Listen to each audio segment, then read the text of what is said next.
FIFA's corruption comes as no surprise to our next guest, who's watching this story closely.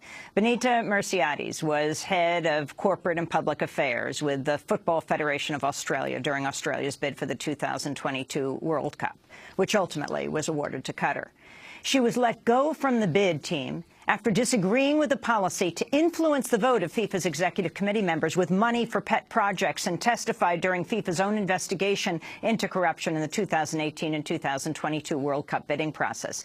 She joins us by Democracy Now! Audio stream from Coolum Beach in Australia. Welcome to Democracy Now! Can you first respond to Sepp Blatter staying for his election this past week, being elected, and now saying he's stepping down? And then talk about what it is that you found, what you experienced, and how you were let go. Sure. Hi, Amy. I guess the only way to explain Sepp Blatter is to say that that's just so typical of Sepp Blatter. He's not a person who necessarily behaves in the same way that we would be used to with people, for instance, from corporate organisations or the public sector, because he doesn't necessarily have a good understanding or a good sense of what governance is. That was made clear, I think, last week when Loretta Lynch set out what the charges were against some of the FIFA. Benita, we lost you. Go ahead. Oh, have you got me again? Yes, now? we hear you now. Okay. I'm not sure where I was up to, but I was talking about how Mr. Blatter doesn't have a very good understanding of governance at all. And that was evident in the comments that were made by Loretta Lynch last week, in which she talked about the issues that FIFA face being long-standing and over decades, not just in recent years. So it's hardly surprising that Mr. Blatter would say last Friday that he was the man to lead us all out all of this, and then 4 days later he says, well, I'm going to resign because I don't have your confidence. But at the same time, he's not going to resign straight away. It could be 4 months, it even could be as long as 10 months, and he's actually going to have he and his close associates set out a program for reform, of which he has been spectacularly unable to implement over 34 years in either the top job or the second top job. So that's the first part of your question. The second part relates to what I saw. It was more about the way FIFA went about doing its business, and it's exactly as Loretta Lynch described it. And that is that decisions were made on the basis of what went on in back rooms.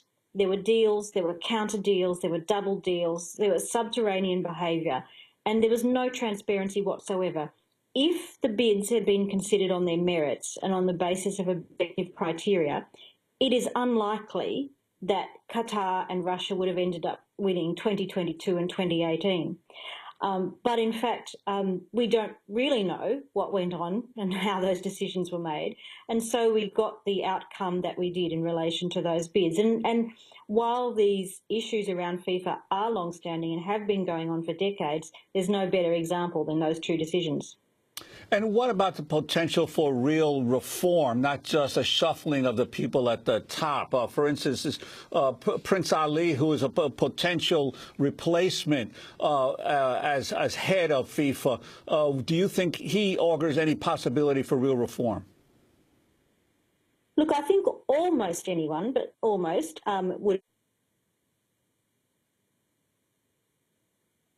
We just lost all of what you were saying, but almost anyone.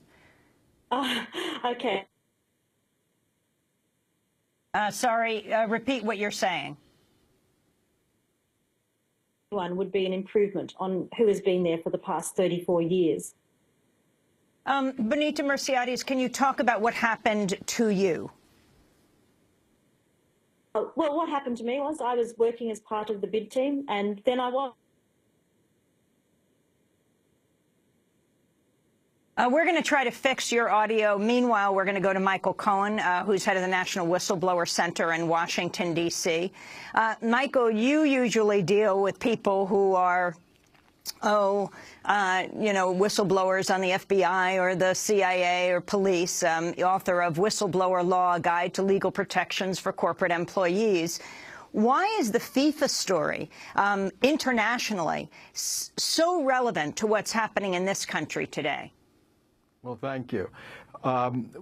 International whistleblowing is critical right now, and the United States laws are the gold standard. We have the best whistleblower laws that protect that have international reach. Our laws also provide recovery for whistleblowers, which makes them very unusual, and strict anonymity. You can go with allegations of fraud and corruption under the Foreign Corrupt Practices Act, provide the information to the U.S. government officials, and have strict confidentiality where no one will ever know that you were the source of the information. Additionally, our laws provide a recovery of part of whatever is recovered of the fraud can be paid to the whistleblower as a reward. This is a state-of-the-art whistleblower protection program that no other country has.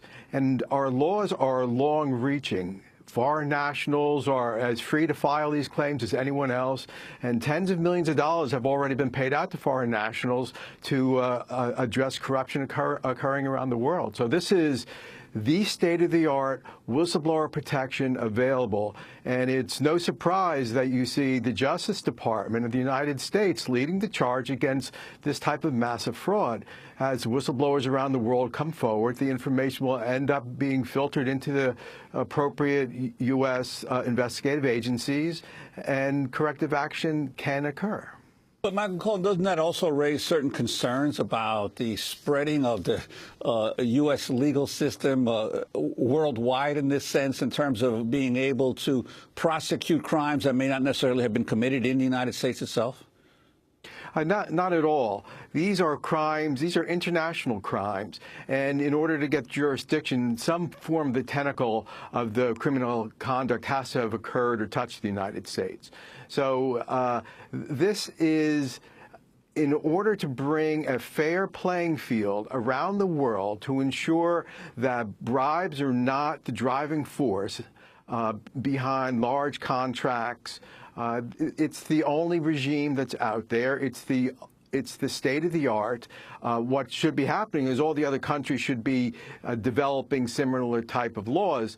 But what you have is in a lot of these jurisdictions, there just isn't the opportunity to create such forceful, powerful laws because the institutions, you have internal corruptions within certain government institutions that you're afraid if you bring the information forward, your identity will be revealed and your life could be at danger. That won't happen with the United States program, and that's why it's really the guiding light. And hopefully, I think the goal of these programs is to get the entire world to enact similar legislation. And why do you think it's taken so long in the case of FIFA, for example? Because there have been all kinds of investigations, some actually started by FIFA itself that went nowhere, and yet it's been known for years that there's some level of deep corruption in this international body. Well, the internal investigations by FIFA, I think, were aimed at hiding the truth. The individual who conducted the last investigation renounced FIFA's summary of his report. I mean, that's pretty clear that the intent is to cover up. So if you want to have true whistleblower protection and you want to be able to get to the truth as quickly as possible, you're going to really have to work through the U.S. legal system, the Foreign Corrupt Practices Act, the Sarbanes-Oxley Act, the Dodd-Frank Act, our tax laws. These laws provide meaningful relief. They provide punitive measures that are in line with what is necessary to have meaningful change around the world. I think we have Benita Mersiades simply on the phone from Australia, because we really want to hear exactly what happened to you when you tried to blow the whistle on FIFA. Hi. Well, look, a couple of things, Amy. I mean, one, I was in my job and I raised my concerns about the reputational risk that Australia ran with its bid, with some of the practices that I could see. And that became very uncomfortable for my employers, and in the end they decided that I was expendable and I should go. And then, life. You were concerned about the Australian Football Federation, the Football Federation of Australia, giving money to FIFA in the bid? It's not so much that. It is about the whole environment around the bidding process. It was clear that, as I think I may have been touched on earlier, decisions weren't made in any sort of transparent manner. It was clear that decisions were going to be made behind closed doors, and so therefore the bidding process was never going to be considered on their merits, whether it was Australia's merits, the US merits, or whoever. So that was my concern, and it was some of the favours that we were doing for some of those FIFA executives, for example, Jack Warner, Mohammed bin Haman, which were of concern to me. And what were those favours? Well, one good example is one whereby, for instance, Australia decided to fund the upgrade of a stadium in Trinidad and Tobago. Now, that might be a worthwhile project in and of its own right, but the question has to be raised, did we think there was a vote attached to it? Everyone can answer that for themselves, I guess, but in light of what we now know about Jack Warner, you are led to perhaps a conclusion. But the key thing is that the $500,000 that was given to upgrade that stadium or to upgrade the Centre of Excellence ended up in the personal bank account of Mr. Warner, according to an expert committee of inquiry into CONCACAF finances. So it's not saying that that's where the money was given, but it's certainly where the money was received. And that's just a small example of the types of things which Loretta Lynch was talking about last week, which has gone on in a large scale with FIFA. What needs to happen now as we wrap up? I think the only thing that can happen with FIFA, the only way we can have any confidence in it going forward, is to get a complete clean broom through it. Having Sepp Blatter in charge for another 4 months or 10 months or whatever it is, designing a reform program after he's been spectacularly unable to do so for 34 years is just not going to work. So New FIFA Now, which is a group I'm involved with, would like to see an eminent person come in and completely overhaul the organisation, everything about it, and basically start again. Well, we're going to wrap up here. We want to thank you very much, Benita Mersiades, for joining us, Head of Corporate and Public Affairs with the Football Federation of Australia, during Australia's bid for the 2012 World Cup, ultimately awarded to Qatar. 2022 World Cup. She was let go from the bid team after disagreeing with a policy to influence the vote of FIFA's executive committee members with money for pet projects, and testified in FIFA's own investigation into itself, into the 2018 and 2022 World Cup bidding process. And thanks also to Michael Cohn, Executive Director of National Whistleblower Center, co-founder of one of America's leading whistleblower law firms. Thanks so much. This is Democracy Now! Now we go down to Denton, Texas. We're talking fracking. Stay with us.